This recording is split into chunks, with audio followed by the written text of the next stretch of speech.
Olá, no programa de hoje, o PSB na linha de frente da base de Zema. Com dissidências, migrações e novos nomes em funções de liderança, a base governista na Assembleia inicia 2025 menor e reconfigurada. Sobre os movimentos recentes na casa e seus possíveis impactos em agendas ao longo do ano, eu converso com o deputado estadual Noraldino Júnior. Ele é líder do bloco Avança Minas, que reúne 22 parlamentares de 9 partidos, e também presidente do PSB no estado. Bem-vindo mais uma vez ao Mundo Político, deputado Noraldino. Muito obrigado, Marcos. É um prazer estar aqui nesse importante programa que fala sobre o interesse dos mineiros. Deputado Noraldino, com a saída do PL, que agora é uma bancada, o governador Romeu Zema viu sua base cair de 57 para 46 parlamentares na Assembleia. O PL que inclusive liderava anteriormente o bloco Avança Minas. Como que surgiu a construção do seu nome para assumir a liderança desse grupo, que recebeu também a adesão do Republicanos e do Avante nessas mudanças que aconteceram? Marcos, é natural, quando tem uma mudança e fica um espaço vazio, a gente até brinca que política não tem espaço vazio. Eu fui sondado, sondado por alguns colegas que viu em mim uma possibilidade de assumir aqui a liderança do bloco. Eu fui conversando com os colegas, entendendo isso, conversando com os deputados, conversei com o presidente, que foi fundamental, que colocou o desafio da nova liderança do bloco, que é dar aí apoio aos parlamentares, atender os parlamentares, fortalecer a luta dos parlamentares, a defesa de suas bases. Então, foi nessa conjuntura que surgiu aí a possibilidade de liderar, e com muito orgulho eu fui aceito por todos os pares e convidado para liderar esse importante bloco da Assembleia Legislativa. Dá para a gente dizer que o presidente Tadeu foi uma espécie de padrinho da sua indicação? O presidente Tadeu é um presidente hoje que ele reúne aí, forças de todos os partidos, É um presidente muito respeitado. Ele tem consolidado a sua liderança com diálogo e com muita tranquilidade. Tem um histórico de entregas para Minas Gerais significativa, e a minha ida para o bloco, com toda certeza, foi abençoada pelo nosso presidente, e para mim com muito orgulho, liderar o bloco onde o presidente Tadeu Martins Leite, que fez tanto por Minas Gerais, ele pertence a esse bloco. Para mim é um orgulho e uma responsabilidade muito grande. O MDB é uma das 9 legendas que integram o bloco.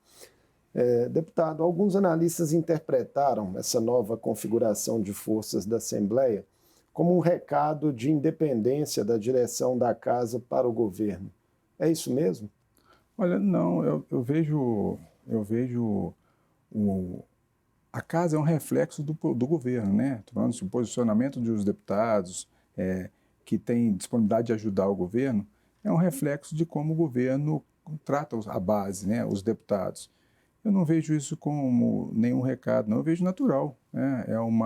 Foi um projeto, é um novo espaço, teve adesão dos deputados, e eu estou hoje ocupando o cargo, até porque, se você for fazer uma análise, as grandes entregas, as entregas importantes que o governo fez, através da Assembleia Legislativa, teve a participação direta do presidente Tadeu Martins Leite. Não fosse o presidente, essas entregas não aconteceriam. Nós podemos falar até do Propag. Hoje eu estava conversando com a classe de servidores, e eles agradecendo o presidente, falando o quanto foi importante para os servidores públicos de Minas o presidente Tadeu Martins Leite abraçar a luta em relação à Propag, que foi um projeto alternativo ao regime de recuperação fiscal aprovado lá em Brasília, a partir de uma provocação que realmente partiu do próprio presidente da Assembleia. Então, é um orgulho muito grande eu escutar isso de servidores públicos de Minas Gerais. Se não fosse o nosso presidente, eles teriam um impacto muito grande durante muitos anos, e foi um dos motivos que o presidente abraçou essa pauta e conseguiu solucionar e ajudar o governo de Minas Gerais na solução desse ponto. aumenta a minha responsabilidade de estar liderando esse bloco. A imprensa também noticiou, deputado, que houve certa resistência de parlamentares do núcleo duro, que a imprensa chama de Zema aqui na Assembleia, e de integrantes do governo a sua indicação ao posto de líder, pelo fato do senhor já ter votado pontualmente contra o governo algumas vezes. Por exemplo, teve aquela questão da tributação de produtos supérfluos, né, quando uma atuação do senhor ali ficou muito marcada. Isso pode se repetir? Olha, tudo depende da pauta do governo, depende do diálogo com o nosso bloco. Né? Eu tenho conversado muito, eu assumi a liderança há alguns dias, então esses dias eu tenho concentrado em dialogar com os deputados, entender qual era a relação de cada deputado, qual é a dor de cada deputado, para que eu possa trabalhar da melhor forma possível. Né? A disposição nossa é de apoiar o governo em todas as pautas benéficas para o Estado. Então, tanto o nosso presidente deu esse exemplo. Né? Você vê que na eleição do presidente, o governo foi muito contrário, na primeira eleição do presidente Tadeu Martins Leite, para que tentaram ali emplacar outras candidaturas. O governo tinha outra candidatura, o Tadeu Martins Leite, nosso presidente, foi eleito e demonstrou que acabou a eleição, acabou a disputa. Né? O presidente ele colocou, durante todo o seu mandato, o interesse dos mineiros à frente de qualquer divergência pessoal. Seu espírito é o mesmo. É o mesmo. Eu tenho que seguir o nosso líder. Pois é. O senhor assinou, né, recentemente a PEC que visa proibir cobrança de pedágio na região metropolitana de Belo Horizonte e outras regiões metropolitanas do estado. Essa proposta está sendo criticada pelo governador, que vem defendendo aí a concessão da MG10 e de outras rodovias aqui da região metropolitana. O que guiou seu posicionamento nessa pauta específica? Marcos, na realidade eu tive uma conversa com a Bela até antes de assumir a liderança, e eu fiz um compromisso com ela de assinar essa PEC. Eu tenho o costume e sou conhecido por cumprir os meus compromissos. Então eu cumpri o meu compromisso, logicamente que ao assumir a liderança, depois de assumir a liderança, eu sei que grande parte o que eu assinar, teoricamente, os deputados tendem a seguir. Então, eu cumpri o meu compromisso e agora, a partir de agora, todas as assinaturas, eu não fiz nenhum outro compromisso, qualquer outra assinatura, eu analiso dessa forma. Né? Eu tenho um outro filtro de análise que é estar na liderança do bloco.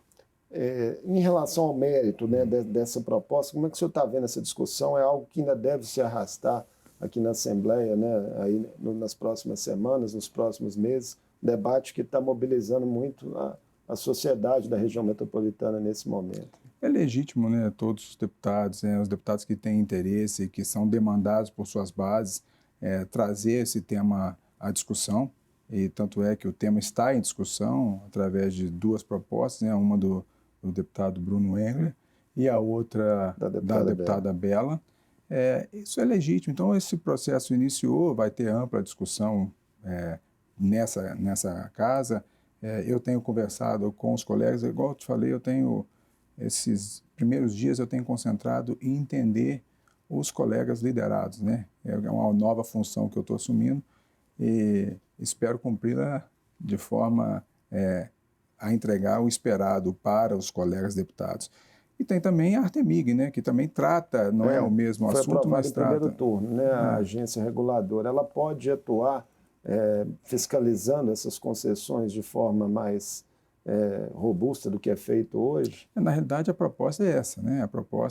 Parte da proposta é essa. Tanto é que existia aí algumas divergências iniciais do projeto na forma inicial, né? Foi votado em primeiro turno, foi um acordo para que as contribuições pudessem ocorrer após a votação do primeiro turno.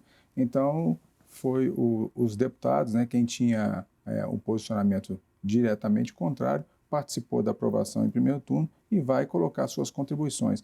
Todos os projetos que têm passado pela casa têm saído melhor, né? Então, eu acredito que esse projeto também, ele sendo aprovado, ele vai sair melhor do que ele entrou. O governo Zema Deputado, anunciou uma nova troca, né, na Secretaria de Governo, pasta responsável pela interlocução com o Legislativo. O deputado estadual Gustavo Valadares foi substituído pelo ex-deputado federal Marcelo Aro, que ocupava a chefia da Casa Civil. Aro é o quinto secretário de governo, né, desde que Zema assumiu. Quais as razões dessa rotatividade na sua avaliação e o que precisa melhorar na relação do Executivo com os parlamentares? Eu acho que minha avaliação, o secretário Marcelo Aro é um secretário com bastante experiência também. Ele tem capacidade de fazer análise do que não deu certo, né? O que a gente pode implementar para melhorar. Então, os deputados agora estão participando das primeiras conversas com o secretário para entender qual que vai ser a linha de trabalho.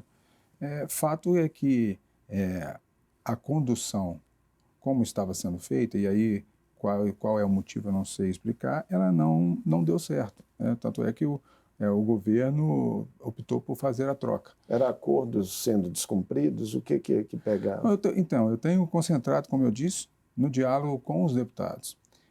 O que eu acredito é que acordos firmados são acordos que devem ser cumpridos, né?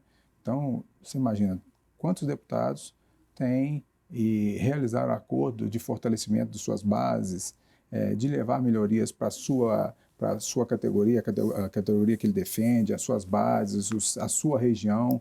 Então, por isso que eu estou te falando, eu não posso aqui especificar um item, eu estou concentrando em fazer esse diagnóstico para ajudar a melhorar essa relação entre o governo e o parlamento.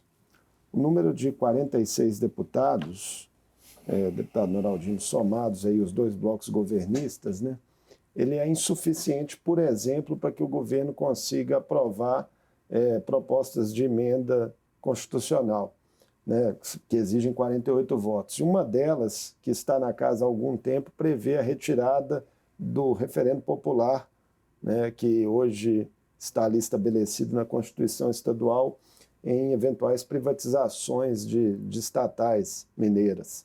Essa pauta pode, enfim, avançar ou tende a seguir paralisada?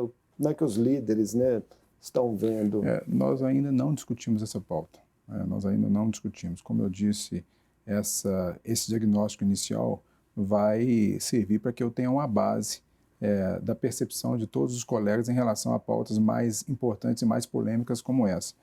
Fato é que o presidente já tem se posicionado também que quer ouvir. De que maneira ouvida é uma outra questão, mas ele quer que a população mineira dê a sua opinião opine nessa matéria, que é uma matéria muito importante. Então, eu estou escutando os colegas, entendendo aí qual é a percepção de cada um em relação a essas matérias mais sensíveis. O senhor tem alguma posição já pessoal contra ou a favor do referendo? Eu estou fazendo essa análise, estou pegando agora. Esse projeto estava parado, né? Esses projetos estavam parados, então eu estou fazendo um estudo. Hoje eu não tenho aqui, eu não reúno aqui as informações para que eu para poder te dar o meu parecer em relação a isso. Agora, dentro da minha percepção, também hoje é somada a percepção dos deputados que compõem o bloco. Então eu estou... Não vai tomar posição sozinho, né? Em relação às privatizações da CEMIG e da Copasa, né, no caso, os projetos que o governo também encaminhou para cá, o que o senhor sente nas suas bases da população em relação à prestação de serviços dessas empresas? Isso é uma realidade, né? A reclamação e a deficiência na prestação de serviço é uma realidade já há alguns anos. Agora, se a privatização é a solução para a melhoria desse serviço, é o que vai ser discutido durante a tramitação desses projetos aqui na Assembleia Legislativa. E aí tem que olhar exemplos de outros estados, ver o que está funcionando. É uma ampla discussão, nós temos muitos deputados que podem contribuir com essas discussões, cada um com o seu pensamento, com a sua visão. Como eu disse antes, os projetos que têm sido aprovados pela Assembleia, isso não quer dizer que esse projeto vai ser aprovado ou não, tem saído melhor do que entrou. O governo está para encaminhar também, deputado Noraldino, em março, né, pelo menos é a previsão que foi dada, um pacote de projetos aí relativos à adesão de Minas ao Propag. O vice-governador Matheus Simões, numa entrevista recente, definiu esse assunto como prioridade máxima. A vocês, líderes, algo já foi sinalizado? O secretário, né, que assumiu recentemente, Marcelo Aro, já adiantou algo a respeito com vocês? Não teve essa... Mas, na realidade, o secretário aí tem menos de uma semana aí que ele assumiu, coincide aí com o tempo que eu assumi também a liderança. Então, acredito que o secretário também está dialogando em relação ao dentro do governo, entre os projetos prioritários. E nessa questão específica, como eu já disse no início da entrevista, nós temos aí uma participação direta, uma segurança, participação direta do presidente, né, que foi aí o idealizador desse grande acordo, que evitou o sacrifício, como eu disse, em relação aos servidores públicos do Estado de Minas Gerais, evitou esse sacrifício dos servidores e chegou num acordo mais justo e que contempla o Estado de Minas Gerais.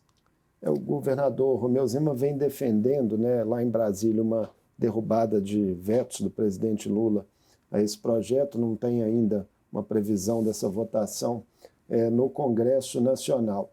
Aguardar essa definição lá, deputado Noraldino, também é importante para a Assembleia traçar os seus caminhos aqui em relação à matéria?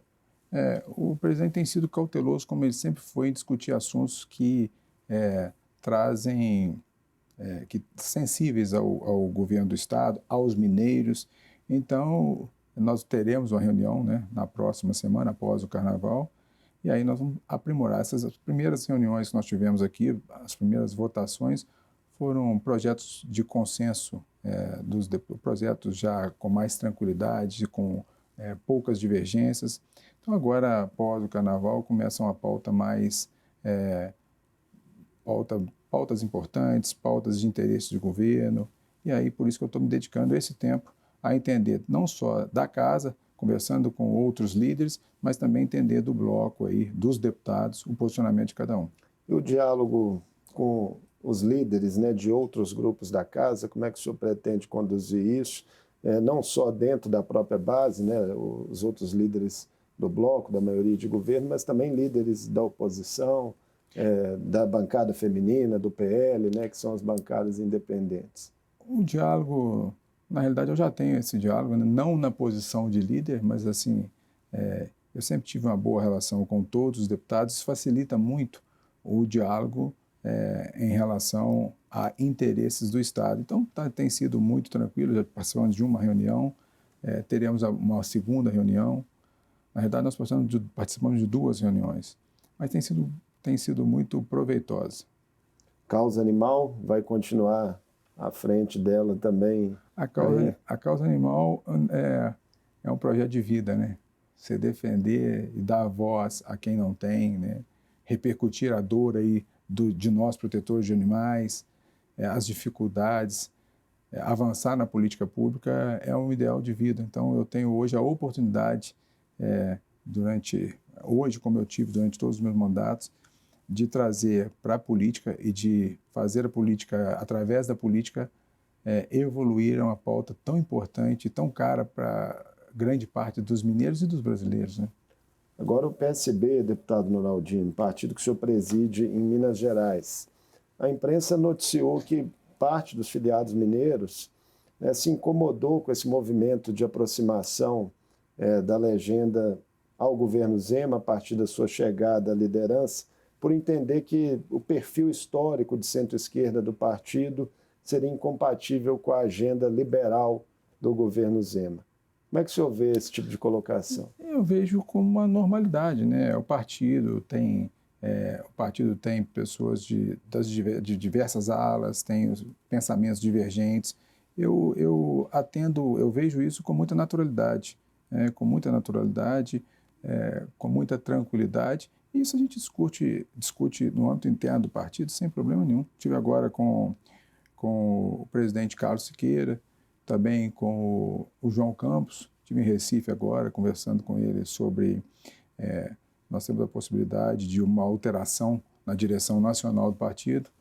O João Campos é um nome de unanimidade dentro do partido. Então, eu fui conversar com ele sobre quais são os entendimentos, trazer esse diálogo, já tive com ele outras vezes, para entender qual é a expectativa do presidente na condução do partido em âmbito nacional e também em âmbito estadual. O senhor segue firme no comando estadual? Estamos lá com o presidente, estamos lá. Eu quero esperar o presidente, o novo presidente assumir. Eu estou à disposição para continuar contribuindo. Eu só tive 2 partidos até hoje. PSC, né? PSC e PSB. Então, João Campos é uma estrela em ascensão, né, na política nacional, o prefeito de Recife. Muita gente já aposta nele aí como, né, uma liderança nacional para centro-esquerda dentro de algum tempo. É cotado também como futuro governador de Pernambuco. É o nome ideal para assumir nacionalmente aí os rumos do PSB? Ele reúne as condições necessárias hoje para poder contribuir para que o partido possa evoluir e crescer. O partido teve uma diminuição, Minas Gerais contribuiu para essa diminuição, e eu assumi o partido com esse desafio, de fortalecer o partido e trazer, através de Minas Gerais, melhorar o resultado do partido em âmbito nacional, e parte disso é a eleição de deputados federais. O perfil jovem dele ajuda, né? Ajuda, com as redes sociais. Essa possibilidade e essa possibilidade do João Campos assumir o partido nacionalmente, acordado com o atual presidente, que é o nome do Carlos Siqueira para assumir o partido. Isso tem mobilizado aí a política e atores da política interessados na sigla, também em função do presidente João Campos. O PSB tem hoje ainda, né, o vice-presidente da República, Geraldo Alckmin, inclusive, né, foi uma peça-chave para a sua filiação à legenda, e ocupa outros cargos de alto escalão no governo Lula. O presidente Lula, né, e o governador de Minas, Romeu Zema, certamente estarão aí em palanques opostos em 2026, né, tanto nacionalmente quanto aqui no estado. Como é que o senhor vê o PSB se movimentando, né, nesse quadro em relação aí a 2026? Marcos, nós não chegamos nessa discussão, né? Nós tivemos uma primeira reunião foi até em Recife, eu cheguei esse final de semana, eu tive a primeira reunião com o João Campos, nós teremos outras reuniões para que a gente tenha uma visão de qual é a percepção, qual é o objetivo aí se assumindo, né, o João Campos em relação ao partido, e a gente vai estar dialogando, né?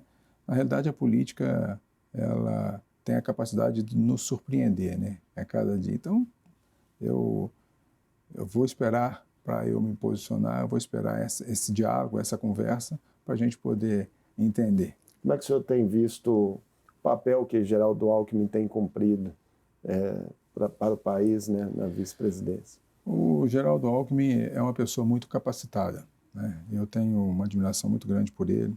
É um homem com bastante experiência, com bastante capacidade e com bastante possibilidade de agregar ao governo, como ele tem agregado. Então, o papel dele eu tenho visto como fundamental. Deputado Noraldino, muitíssimo obrigado por essa conversa conosco aqui no Mundo Político. Esperamos contar com o senhor aí mais vezes ao longo do próximo biênio. É um prazer estar aqui com você e estou à disposição para estarmos juntos aqui em outros debates. Eu conversei com o deputado estadual Noraldino Júnior, presidente do PSB Mineiro e líder do bloco Avança Minas na Assembleia. Falamos sobre as perspectivas de atuação em 2025 desse grupo, que é alinhado ao governo Zema e reúne 22 parlamentares de 9 partidos. O Mundo Político fica por aqui. Obrigado por nos acompanhar e até o próximo programa.